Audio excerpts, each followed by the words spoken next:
Welcome to news hour నేను శ్వేత. Details చూద్దాం. Hyderabad Gachibowli prison pub లో కాల్పుల ఘటనపై పోలీసులు ముమ్మర దర్యాప్తు చేస్తున్నారు. Most wanted criminal Battula Prabhakar ను పోలీసులు కీలక విషయాలు సేకరించారు. నిందితుడు ప్రభాకర్ పై తెలుగు రాష్ట్రాల్లో 80 కేసులు ఉన్నాయన్న వార్త ఇప్పుడు సంచలనంగా మారింది. మొయినాబాద్ పోలీస్ స్టేషన్ పరిధిలో ఇటీవల ఓ చోరీ జరిగింది. దీనిపై కేసు నమోదు చేసిన పోలీసులు దర్యాప్తును చేపట్టారు. అక్కడ దొరికిన వేలిముద్రలు, సీసీ కెమెరాలని పరిశీలించారు. నిందితుడు మోస్ట్ వాంటెడ్ క్రిమినల్ ప్రభాకర్ గా గుర్తించారు. అతడిపై 80 కేసులు ఉన్నాయని 2023 నుంచి తప్పించుకుని తిరుగుతున్నట్లుగా తేల్చారు. తెలివిగా దొంగతనాలు చేయడంలో ప్రభాకర్ దిట్ట.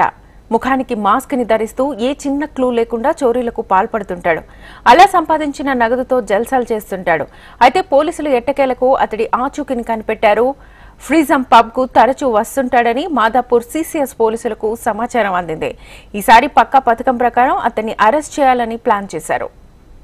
బత్తుల ప్రభాకర్ శనివారం రాత్రి ఫ్రీజం పబ్ కు వచ్చినట్లుగా సమాచారం అందుకున్న Madhapur CCS head constable Venkataramareddy మరో 2 కానిస్టేబుళ్లు ఫైనాన్షియల్ డిస్ట్రిక్ట్ ప్రాంతానికి వెళ్లారు. వీరిని చూసి తప్పించుకునే క్రమంలో నిందితుడు పబ్ లోకి వెళ్లాడు. పోలీసులు సైతం లోపలికి వెళ్లగా వారిపై తుపాకీతో 2 రౌండ్ల కాల్పులు జరిపాడు. దాడిలో కానిస్టేబుల్ వెంకటరామరెడ్డి ఎడమ తొడలోకి ఓ తూట దూసుకెళ్లింది.